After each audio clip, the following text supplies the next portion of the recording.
English grammar के दो ऐसे प्रीपोजिशन के बारे में इस वीडियो में बात करेंगे जिनके हिंदी मीनिंग बिल्कुल सेम होते हैं लेकिन यूज़ करने का तरीका बिल्कुल ही डिफरेंट होता है। एक प्रीपोजिशन है बाय एंड सेकंड है विद। विद और बाय में डिफरेंस देखेंगे क्योंकि दोनों का हिंदी मीनिंग होता है से, दोनों का यूज़ करने का सिचुएशन बिल्कुल ही अलग है। ओके, तो ऐसे तो बहुत सारे प्रीपोजिशन है जिनके हिंदी मीनिंग सेम होते हैं लेकिन यूज़ करने का तरीका अलग होता है, लेकिन यहाँ पर हम सिर्फ दो प्रीपोजिशन के बारे में बात करेंगे। तो सबसे पहले बात करेंगे विद। पहले हम विद के सारे यूजेस सीख लेंगे, देन हम बाय में जाएंगे। दोनों का मतलब भी होता है से, ये याद रखिएगा, ठीक है। तो पहले हम बात करेंगे विद का। विद का मतलब होता है से। इसके देखिए यूज कहाँ यूज किया जाता है, टू यूज समथिंग। कुछ ऐसी चीजें होती है ना जहाँ पे हम विद का यूज करते हैं। एग्जाम्पल के साथ मैं समझाती हूँ। उसने मोमबत्ती से टेबल सजाया, से। तो देखिए एक चीज आप याद रखिए, ये तो सिंपल सेंटेंस है, लेकिन अगर आप किसी धारदार वस्तु से कोई काम करती हो, जैसे आपने चाकू से सब्जी काटी, एक धारदार वस्तु है, चाकू क्या है, या किसी इंस्ट्रूमेंट की बात करोगे, ठीक है, इंस्ट्रूमेंट की बात करोगे तो वहां पर विद का यूज किया जाता है। उसने मोमबत्ती से टेबल सजाया, she decorated the table with the candles. तो से के सेंस में हमने क्या यूज किया, विद द कैंडल्स, यानी कि कैंडल्स से। ओके, नेक्स्ट देखिए उसने पेन से एक पत्र लिखा। याद रख लीजिए अगर पत्र लिखने की बात करो पेन के साथ हमेशा विद आएगा, क्योंकि पेन से आप लिख रहे हो। भले आपको लगेगा यहाँ पर बाय द पेन होगा, लेकिन बाय नहीं, विद द पेन होता है। एक तरह से पेन भी आपका इंस्ट्रूमेंट ही हो गया है, एक टूल्स ही हो गया है आपका, ठीक है, टूल्स हो गया आपका पेन। तो वहां भी पेन के साथ आपको विद का यूज करना है। किसी टूल्स की बात करोगे, किसी इंस्ट्रूमेंट की बात करोगे तो वहां पे विद का यूज किया जाता है, ठीक है। तो अब उसने पेन से एक पत्र लिखा है, हम बोलेंगे she wrote a letter with a pen, with a pen। उसने पेन से एक पत्र लिखा, सी wrote a letter with a pen। सुमन हमेशा चम्मच से खाना खाती है, चम्मच ये भी एक टूल्स हो गया। तो ये सेंटेंस आप फ्रेम करना और इसका आंसर कमेंट में देना।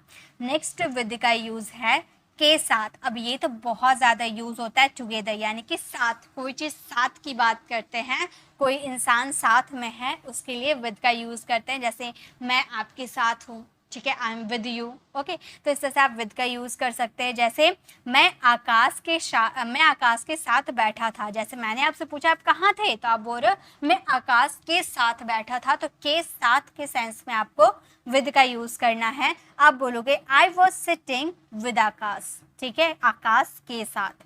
मैं रिया के साथ रहती हूँ, तो मैं बोलूँगी I live with Riya, I live with Riya. मैं रिया के साथ रहती हूँ, आई लिव विद रिया।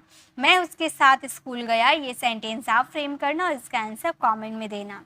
नेक्स्ट देखते हैं। नेक्स्ट है हमारा विद का यूज़ करेंगे से। जब हम बॉडी पार्ट्स की बात करेंगे ना, तो वहाँ भी विद का यूज़ किया जाता है, ठीक है। जैसे मैंने अपनी उंगली से बटन को दबाया। आपने कोई बटन दबाया अपनी फिंगर से। फिंगर क्या है, बॉडी पार्ट्स है ना, यानी कि वहाँ पे विद का यूज़ करेंगे। हम ये सेंटेंस को बोल सकते हैं I pressed button with my finger। मैंने अपनी उंगली से बटन को दबाया, तो आप बोल सकते हो I pressed button with my finger. Okay, यानी कि फिंगर से। मैं अपने हाथ से वहाँ इशारा किया, ठीक है, मैंने अपने हाथ से वहाँ इशारा किया। ये सेंटेंस आप फ्रेम करना और इसका आंसर कमेंट में देना, ठीक है। एक एक सेंटेंस आप लोगों के लिए, ताकि आप इसे फ्रेम करोगे, आप लोगों को ये कॉन्सेप्ट क्लियर हो जाएगा। चलिए आगे देखते हैं नेक्स्ट क्या है।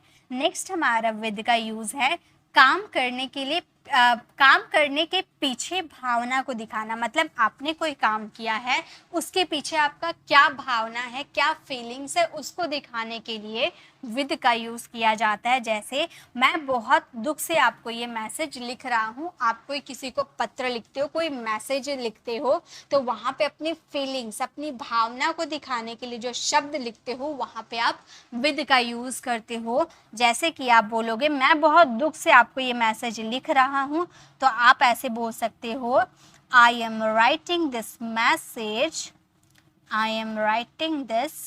मैसेज, मैं ये मैसेज लिख रहा हूँ किसे, आपको, टू यू, बहुत दुख से, क्या, बहुत दुख से, यानी कि with great sadness, with great sadness। तो हमारा सेंटेंस हो गया, मैं बहुत दुख से आपको ये मैसेज लिख रहा हूँ, I am writing this message to you with great sadness. तो जब आप कोई चीज़ कोई काम करते हो, उसके पीछे की भावना यानी कि फीलिंग्स बतानी हो, तो वहाँ भी विद का यूज़ किया जाता है। वह डर से दरवाज़ा खोला, ये सेंटेंस आप फ्रेम करना, इसका आंसर कमेंट में देना। नेक्स्ट देखिए, नेक्स्ट हमारा विद का यूज है हमारा के साथ, अग्रीमेंट, मतलब आप किसी से अग्री कर रहे हो, आप किसी से सहमत हो, तो वहां भी विद का यूज करते हैं। मैं तुम्हारे साथ हूं, तो आप क्या बोलोगे, आई एम विद यू। देखिए, एक के साथ के सेंस में तो आपको विद का यूज करना है, यानी कि किसी पर्सन के साथ आप हो, वहां पे विद का यूज करोगे।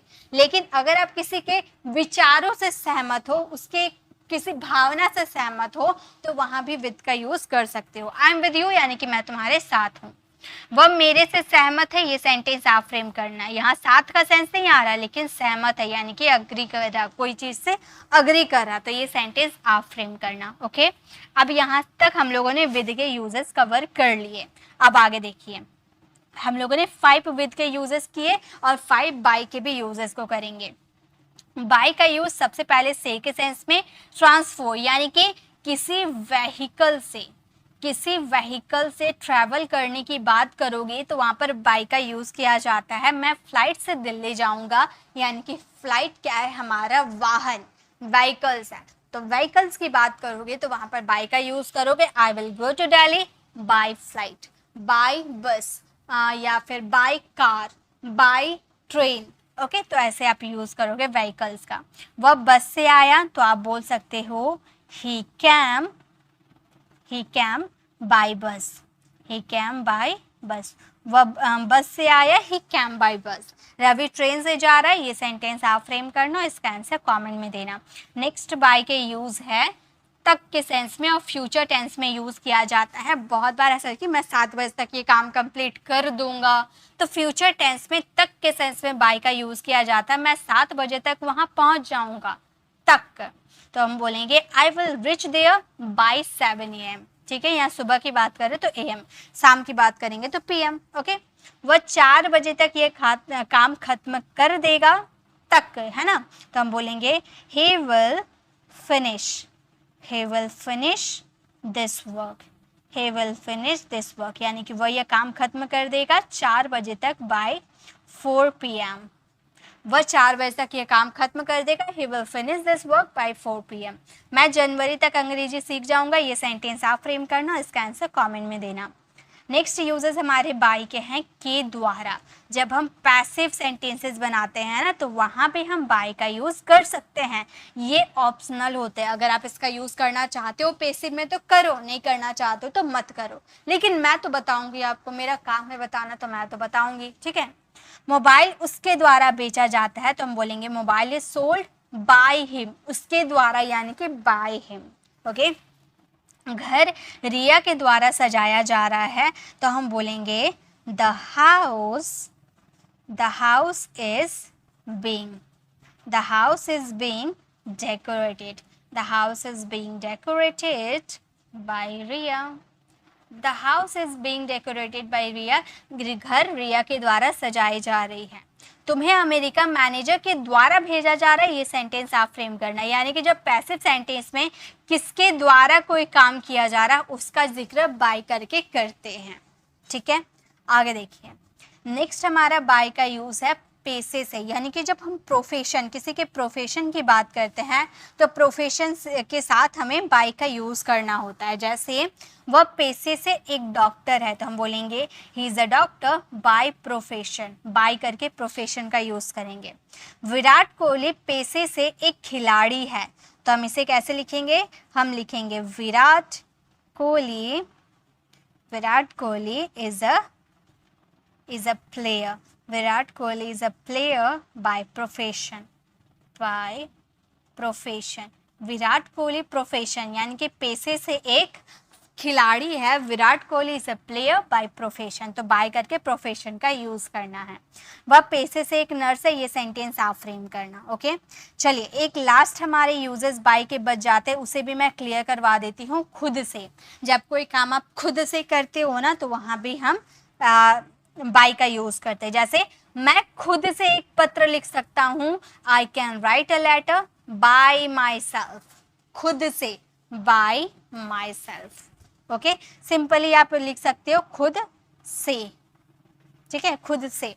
वह खुद से खाना बना सकता है, तो हम बोलेंगे he cooks food, he cooks food by himself, by himself.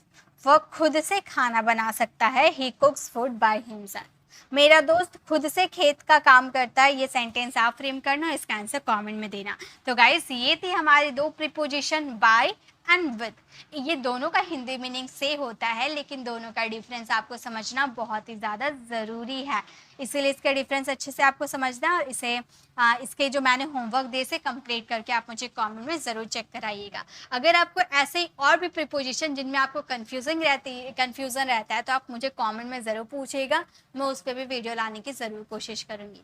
अगर ये छोटी सी वीडियो आपको पसंद आई तो लाइक कीजिएगा, अपने फ्रेंड फैमिली को ज़रूर शेयर कीजिएगा। और अगर आप हमारे चैनल पर नए हैं और मेरे पढ़ाने का तरीका आपको पसंद आया तो सब्सक्राइब कर आने वाले बेल आइकन को ज़रूर प्रेस कीजिएगा, ताकि रोज आने वाली वीडियोस की नोटिफिकेशन आपको समय पर मिल जाए। मिलते हैं नेक्स्ट ऐसे इन्फॉर्मेटिव वीडियोस के साथ, तब तक के लिए कीप लर्निंग।